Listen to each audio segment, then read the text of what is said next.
तो आज के सेशन में हम फिर से क्वेश्चन सॉल्व करने वाले हैं। क्वेश्चन नंबर 11 क्या बोल रहा है? क्वेश्चन नंबर 11 बोल रहा है, which of the following represent correct chemical formula? कौन सा आपका कौन सा फार्मूला आपका करेक्ट है? तो सोडियम सल्फाइड का फार्मूला यहाँ पे गलत लिखा है। क्यों? क्योंकि सोडियम सल्फाइड का करेक्ट फार्मूला आपका Na2S होता है। सोडियम सल्फेट का फार्मूला गलत है, क्योंकि ये आपका NaSO4 नहीं होता है, Na2SO4 होता है। बिस्मथ फास्फेट, देखो अगर बिस्मथ का देखोगे तो बिस्मथ आपका जो बिस्मथ एलिमेंट है वह किस ग्रुप का एलिमेंट है? तो बोरान ना, बोरान का नहीं है, बोरान फैमिली का नहीं है बिस्मथ आपका। हाँ, ये आपका नाइट्रोजन फैमिली का है, नाइट्रोजन नाना पार्टिकल्स।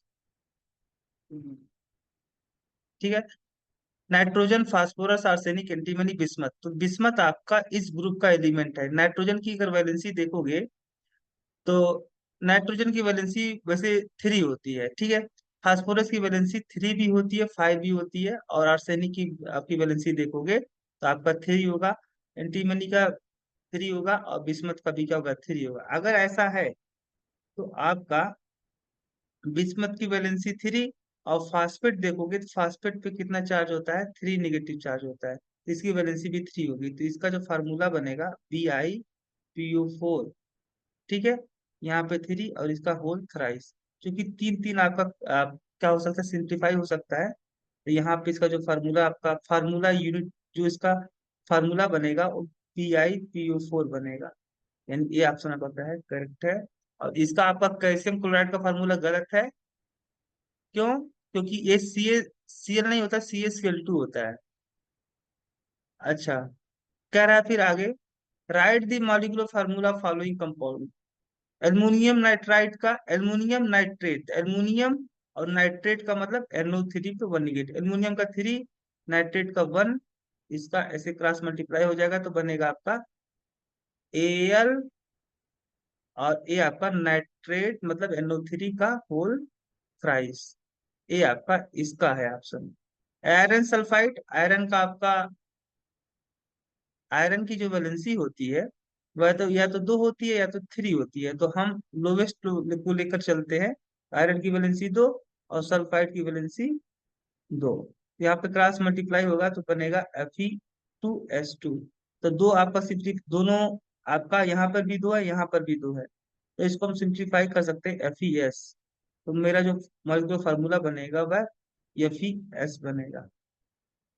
मैग्नीशियम एसीटेट, तो मैग्नीशियम का तो आपका मैग्नीशियम और एसीटेट, एसीटेट का मतलब CH3COO निगेटिव, इसकी वैलेंसी 1, इसकी वैलेंसी 2, क्रॉस मल्टीप्लाई बनेगा Mg1 CO CH3CO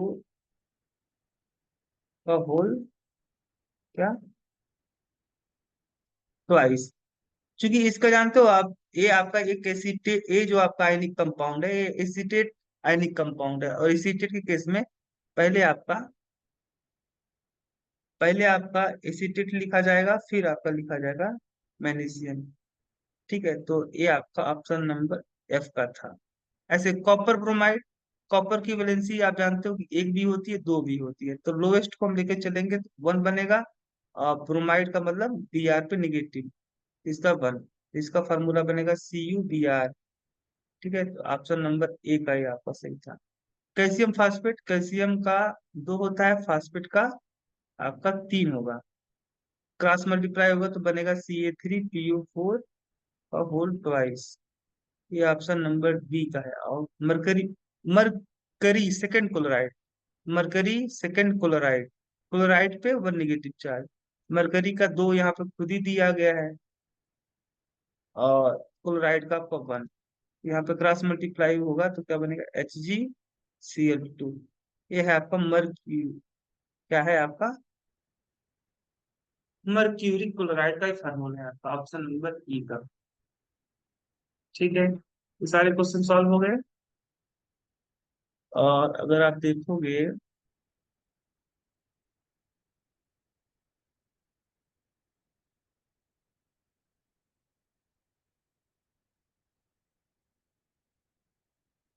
यहाँ पे क्या बोल रहा है, right the molecular formula of all compound that can be form by the combination of following ion. ठीक है, आपको फार्मूला लिखना है जितने भी फार्मूला पॉसिबल हैं। ठीक है, right the molecular formula of all compound, उन सारे कंपाउंड का मॉलिक्यूलर फार्मूला लिखना है जो कि पॉसिबल है। कैसे? Combination of following ions, in ions को अगर आपस में कंबाइन कर दिया, जैसे मान लो कॉपर आयन है। ठीक है, इसको मैं, क्योंकि देखो, आप भी जब भी कोई कंपाउंड बनता है तो खास करके आयनिक कंपाउंड, आयनिक कंपाउंड, ठीक है, आयनिक कंपाउंड आयन से मिलके, ऐसे कंपाउंड जो those compound which are formed by the combination of cation and anion. ठीक है, यानी ऐसे कंपाउंड जिनमें आयनिक बॉन्ड पाया जाता है उसे बोलते हैं आयनिक कंपाउंड। तो अगर क्यूप्रिक आयन और मैं क्लोराइड आयन को ले लूं तो इसका फॉर्मूला क्या बन सकता है? देखो, पहले यहाँ पे मैं लिख लेता हूँ भाई, यहाँ पे एक तरफ मैं कैटायन लिख लेता हूँ और दूसरी तरफ एनायन। ठीक है, यहाँ पे क्लोराइड आयन, यहाँ पे सल्फेट आयन, और यहाँ पे आपका फास्फेट आयन। तो कोई भी आपका आयनिक कंपाउंड होगा तो उसमें एक कैटायन वाला पार्ट होगा, एक दूसरा क्या होगा, आपका एनायन वाला पार्ट होगा। ठीक है, तो एक कैटायन और एक एनायन लेना पड़ेगा, तब बनेगा आपका आयनिक कंपाउंड। ठीक है, तब आपका बनेगा आयनिक कंपाउंड। तो अगर मैं इसका इसके साथ ले लूं तो आपका बनेगा CuCl2। अगर इसके साथ लेता हूं तो बनेगा CuSO4। और अगर इसका इसके साथ लेता हूं तो इसका बनेगा Cu3PO4 का होल ट्वाइस। ठीक है, और अगर मैं इसका इसके साथ लेता हूं तो बनेगा सोडियम क्लोराइड। इसका अगर मैं इसके साथ लेता हूं तो बनेगा सोडियम सल्फेट।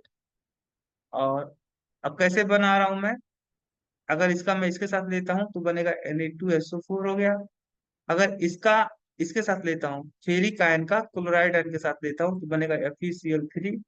अगर फेरिक आयन का मैं सल्फेट के साथ लेता हूँ तो बनेगा आपका यहाँ पे 3, यहाँ पे 2, ना, यहाँ पे 2, यहाँ पे 3। ठीक है, इतने सारे कंपाउंड आपके पॉसिबल है जिनका मॉलिक्यूलर फार्मूला आपके सामने लिखा गया है। ठीक है, देखो, क्यूप्रिक आयन और क्लोराइड आयन से अगर आप कंपाउंड बनाओगे तो इसका वैलेंसी 2, क्योंकि किसी भी आयन की जो वैलेंसी होती है वह उस पे प्रेजेंट चार्ज की इक्वल होती है, और इसका क्या होगा, 1। क्रॉस मल्टीप्लाई करोगे तो बनेगा CuCl2। ठीक है, तो जितने भी पॉसिबल थे हमने सब लिख दिए।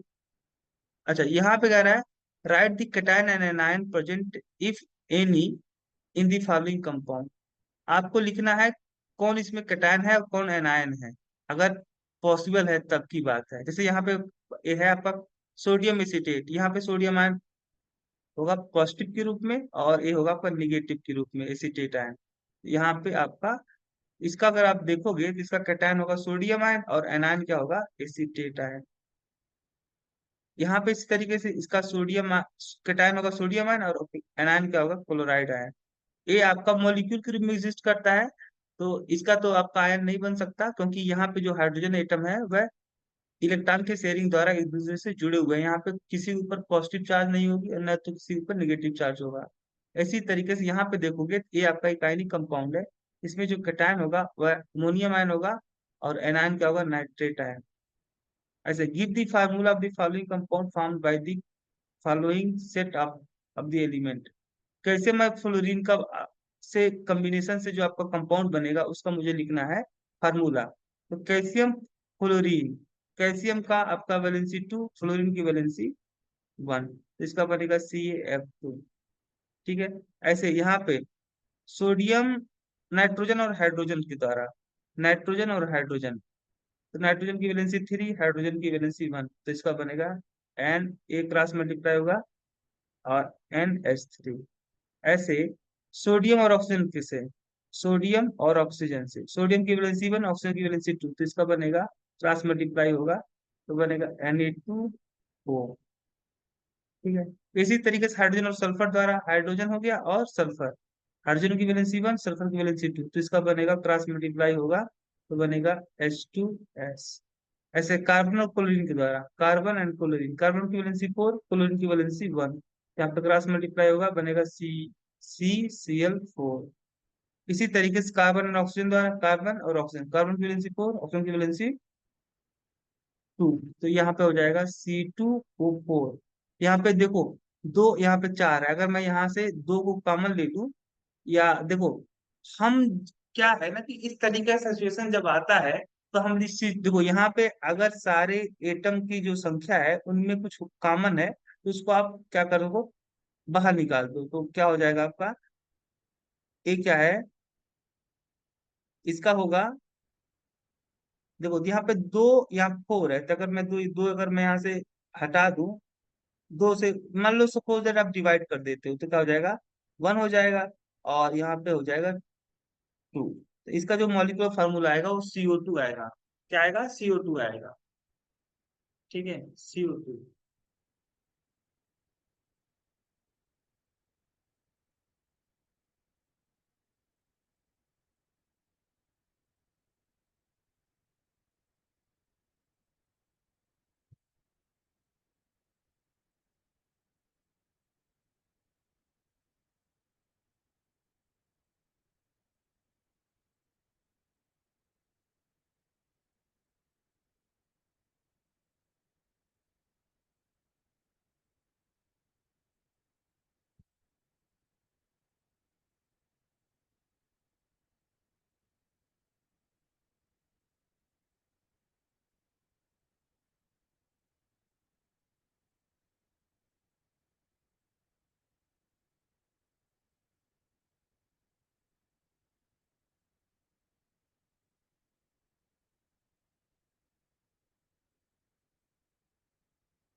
यहाँ पे जो आपका सबस्क्रिप्ट था, कार्बन का 2 था, ऑक्सीजन का 4 था।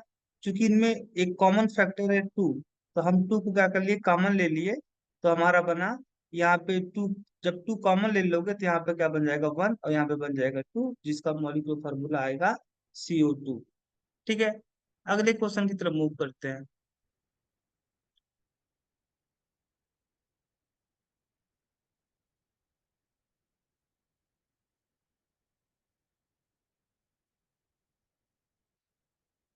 अगला क्वेश्चन हमारा है,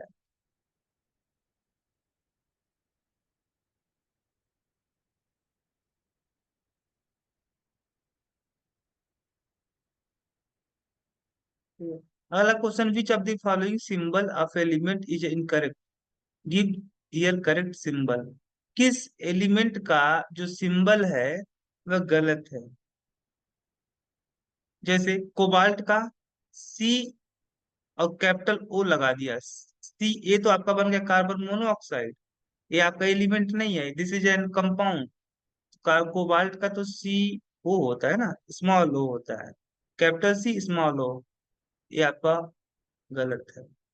कार्बन का स्मॉल सी लिख दिया जबकि कैपिटल सी होता है। एल्युमिनियम का ए एल होता है, स्मॉल एल, जबकि कैपिटल एल लिख दिया। हीलियम का सही है। सोडियम का एसओ नहीं होता है, Na होता है भाई, ये भी गलत है। Give the chemical formula for the following compound and compute the ratio by mass of the combination element in each of the following. Ammonia, ammonia का आपका फार्मूला लिखना है, तो अमोनिया का फार्मूला होता है NH3। इसमें नाइट्रोजन का परसेंटेज निकालोगे, क्या कर रहा है, and compute the ratio by mass, mass का रेशियो निकालना है। भाई नाइट्रोजन का मास देखो, यहाँ पे अमोनिया NH3, इसमें देखोगे एक नाइट्रोजन एटम है, और एक नाइट्रोजन एटम का कितना मास होता है, 14।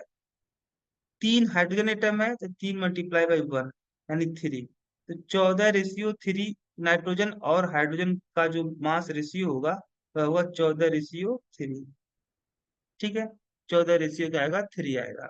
ऐसे कार्बन मोनोऑक्साइड का अगर देखोगे तो इसका मॉलिक्यूलर फार्मूला CO होता है। इसमें कार्बन का मास कितना है, 12, ऑक्सीजन का मास कितना है, 16। तो यहाँ से अगर रेशियो निकालोगे कार्बन और ऑक्सीजन का मास रेशियो, तो क्या निकल के आएगा, 3:4। ठीक है, इसी तरीके से हाइड्रोजन क्लोराइड, हाइड्रोजन क्लोराइड का मॉलिक्यूलर फार्मूला HCl। इसमें हाइड्रोजन और हाइड्रोजन का मास 1, क्लोरीन का मास 35.5। ठीक है, तो इनका हाइड्रोजन और क्लोरीन का जो मास रेशियो आएगा 1:30.5। इसी तरीके से एल्युमिनियम फ्लोराइड, एल्युमिनियम फ्लोराइड, एक एल्युमिनियम है, एल्युमिनियम का मास 27, और 3 फ्लोरीन, फ्लोरीन का एटॉमिक मास होता है,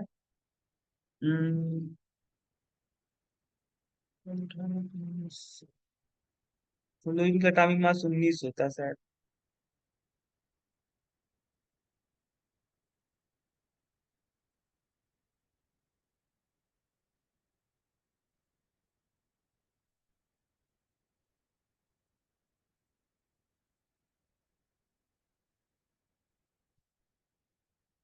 19 होता है। चलो 19 भाई, तो कितना होगा, 27, ये हो गया 47। ठीक है, नहीं, 57 हो गया। ठीक है, तो अगर एल्युमिनियम और फ्लोरीन का अगर मास रेशियो लोगे तो आपका आएगा 27:57। और यहाँ से देखोगे तो 3×9 = 27, और 3×1 = 3, 3×9 = 27। ठीक है, 9:19 के रेशियो में क्या आएगा, इसका मास रेशियो आएगा। ऐसे मैग्नीशियम सल्फाइड का लिखोगे तो मैग्नीशियम सल्फाइड का हो जाएगा आपका मैग्नीशियम सल्फाइड MgS। तो मैग्नीशियम का तो होता है आपका एटॉमिक मास 24, और सल्फर का 32।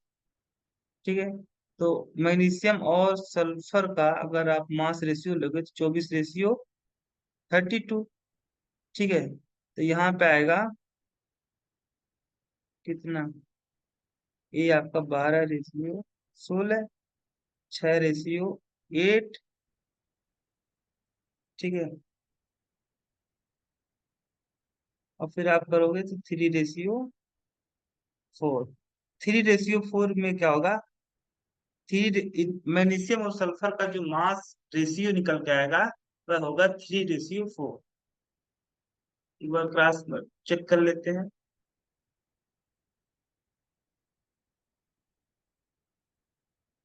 हाँ, 14:3, 2:12।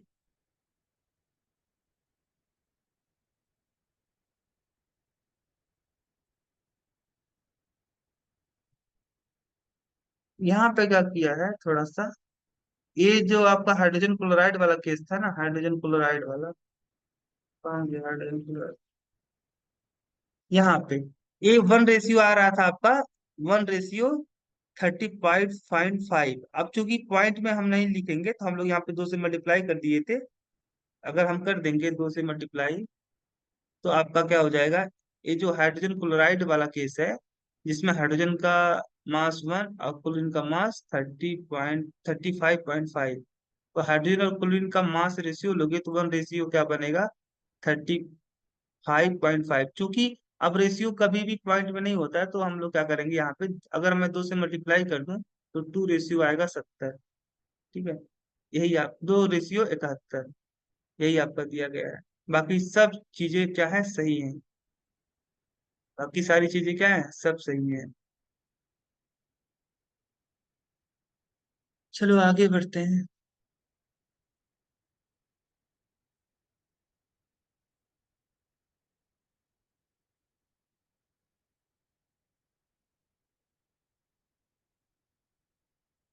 अगला क्वेश्चन हमारा, state the number of atom present in each of the following species. इसमें कितने एटम प्रेजेंट है? तो भाई आपको एक कार्बन और 3 ऑक्सीजन यानी 4 एटम। इसमें कितने एटम है? एक फास्फोरस, 4 ऑक्सीजन एटम, तो 5 एटम। इसमें आपको 2 फास्फोरस, 5 ऑक्सीजन, 7 एटम। और इसमें आपके 2 atom. What is frax what is the fraction of mass of water due to neutron? Neutron की वजह से जो वाटर है, वाटर का जो मास है वह जो वाटर है, वाटर का मास ड्यू टू न्यूट्रॉन कितना फ्रैक्शनल होगा, कितना आपका फ्रैक्शनल होगा, कितना भाग होगा ड्यू टू न्यूट्रॉन? तो अगर आप निकालोगे fraction of mass due to neutron, due to neutron, neutron की वजह से कितना हिस्सा आपका मास है, न्यूट्रॉन की वजह से वाटर का जो मास है उसमें कितना हिस्सा आपका न्यूट्रॉन का मास है, अगर आप उसका फ्रैक्शन निकालोगे, तो चूंकि हम जानते हैं वाटर का जो मास होता है वह क्या होता है, 18 AMU होता है। एक वाटर मॉलिक्यूल का मास कितना होता है? 18 AMU होता है। अब ड्यू टू न्यूट्रॉन आप जानते हो कि अगर देखोगे H2O, ठीक है, तो H2O में अगर आप नंबर ऑफ न्यूट्रॉन निकालोगे तो टू टू हाइड्रोजन एटम है। ठीक है, इसमें नंबर ऑफ न्यूट्रॉन मैं निकाल रहा हूँ, नंबर ऑफ न्यूट्रॉन, इसमें कितने न्यूट्रॉन प्रेजेंट है? तो हाइड्रोजन, तो 2 × न्यूट्रॉन इन हाइड्रोजन एटम प्लस 1, एक ऑक्सीजन एटम है तो 1 × न्यूट्रॉन इन ऑक्सीजन एटम। ठीक है, क्योंकि हाइड्रोजन में तो कोई न्यूट्रॉन होता नहीं है, तो 2 × 0। ऑक्सीजन एटम में कितने न्यूट्रॉन होते हैं? तो ऑक्सीजन देखो 8, 16 है। इसमें न्यूट्रॉन की संख्या 8 होती है, तो 1 × 8, यानी 8 आपका न्यूट्रॉन निकल के आया है। एक वाटर मॉलिक्यूल में 8 न्यूट्रॉन है। ठीक है, तो एक न्यूट्रॉन का मास कितना होता है? 1 AMU। तो अगर फ्रैक्शन निकालोगे तो फ्रैक्शन क्या होगा आपका यहाँ पे, देखो यहाँ पे फ्रैक्शन निकालोगे तो टोटल मास कितना है? 18। और मास ड्यू टू न्यूट्रॉन कितना है? 8 AMU। टोटल मास है 8 AMU, 18 AMU। और मास ड्यू टू न्यूट्रॉन कितना है? 8 AMU है। यहाँ से निकालोगे तो आपका हो जाएगा 4/9। ए आपका आएगा 0.44। ठीक है। अब फ्रैक्शन कितना जो टोटल मास है वाटर का, उसमें कितना न्यूट्रॉन का कंट्रीब्यूशन है? 0.44% है आपका, यानी 44% जो मास है वह किसके कारण से है? न्यूट्रॉन की वजह से है। Does the solubility of a substance change with temperature? Explain with the help of an example. Yes, of course. ये तो हम एक दूसरे वाले चैप्टर का दे दिया यहाँ पे।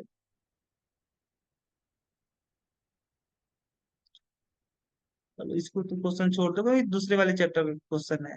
यहाँ पे सॉल्युबिलिटी चेंज होगी क्या? टेम्परेचर के साथ में, बिल्कुल ऑफ कोर्स होगी। अगर डिसोल्यूशन प्रोसेस आपका कैसा है?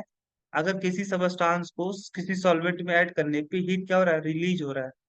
तो ऐसे केस में क्या होगा? हीट रिलीज होगा, तो ऐसे केस में टेम्परेचर बढ़ाओगे तो सॉल्युबिलिटी घटेगी। और अगर ऐसा होता है कि किसी सॉल्वेंट में सॉल्यूट को ऐड करने पे हीट क्या हो रहा है? एब्जॉर्ब हो रहा है। हीट एब्जॉर्ब हो रहा था, ऐसे केस में टेम्परेचर बढ़ाओगे तो सॉल्युबिलिटी बढ़ेगी। तो उस वाले चैप्टर का हिस्सा है।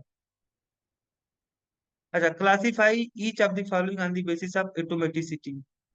तो ये आपका डाई एटॉमिक क्या है? आपके डाई एटॉमिक मॉलिक्यूल है। क्या कह रहा है? जितने भी हैं, classify each of the following on the basis of atomicity. Atomicity क्या होती है? तो किसी मॉलिक्यूल में प्रेजेंट नंबर ऑफ एटम की संख्या क्या कहलाती है? किसी मॉलिक्यूल में प्रेजेंट नंबर ऑफ एटम की संख्या जो होती है उसे हम बोलते हैं एटॉमिसिटी। जैसे आप बात करोगे P4, ये जो P4 मॉलिक्यूल है इसकी एटॉमिसिटी कितनी होगी? 4, क्योंकि इसमें नंबर ऑफ एटम कितने? 4। ठीक है, इसी तरीके से आप बात करोगे फ्लोरीन की अगर एटॉमिसिटी बात करोगे तो ये फ्लोरीन जो है आपका डाई एटॉमिक मॉलिक्यूल है। ठीक है, ये आपका ट्राई एटॉमिक मॉलिक्यूल है। एक ट्राई एटॉमिक मॉलिक्यूल ये आपका कितना? 4 और 6, 8। 8 का मतलब हो गया आपका ऑक्टा एटॉमिक मॉलिक्यूल। ये है आपका टेट्रा एटॉमिक मॉलिक्यूल। ये देखो, ये है आपका डाई एटॉमिक मॉलिक्यूल, ये है ट्राई एटॉमिक मॉलिक्यूल, ये भी ट्राई एटॉमिक मॉलिक्यूल, ये आपका ऑक्टा एटॉमिक मॉलिक्यूल, ये टेट्रा एटॉमिक मॉलिक्यूल, ये आपका टेट्रा, क्योंकि 4 एटम है ना इसमें। टेट्रा एटॉमिक मॉलिक्यूल ये आपका है। 10 से 14 एटम है भाई। 14 एटम के लिए लगेगा, 14 एटम के लिए लगेगा tetra dodeca. Dodeca atomic molecule. Tetra मतलब 4, दो डेका मतलब 10। 10, टेट्रा मतलब 4, दो डेका मतलब 10, यानी 10 + 4 कितना हुआ? 14। तो इसका एक किस टाइप का मॉलिक्यूल है? Tetra dodeca atomic molecule. A है ट्राई एटॉमिक मॉलिक्यूल, ए है आपका डाई एटॉमिक मॉलिक्यूल, ए है आपका पेंटाटॉमिक मॉलिक्यूल, ए है आपका मोनो एटॉमिक मॉलिक्यूल, और ये है आपका, ये भी आपका मोनो एटॉमिक मॉलिक्यूल है। करा, you you are provided with the fine white coloured powder. आपको क्या प्रोवाइड किया जाता है? एक fine white colour powder provide किया जाता है। यानी व्हाइट कलर पाउडर है जो कि साइज में बहुत क्या फाइन है, बहुत छोटा है। यानी जो पाउडर है उसके बहुत छोटे छोटे पार्टिकल है। फिर कह रहा विच इज आइदर शुगर और salt. You would you how you identify it? ये साल्ट होगा कि शुगर होगा? तो क्योंकि जब पाउडर फॉर्म में आपका होता है तो पाउडर आपका जो जो साल्ट होता है, साल्ट का अगर आप अ, इसके क्रिस्टल देखोगे तो ये दानेदार होते हैं। क्या होते हैं? दानेदार होते हैं। और शुगर का क्या होगा आपका? शुगर का अगर आप यहाँ पे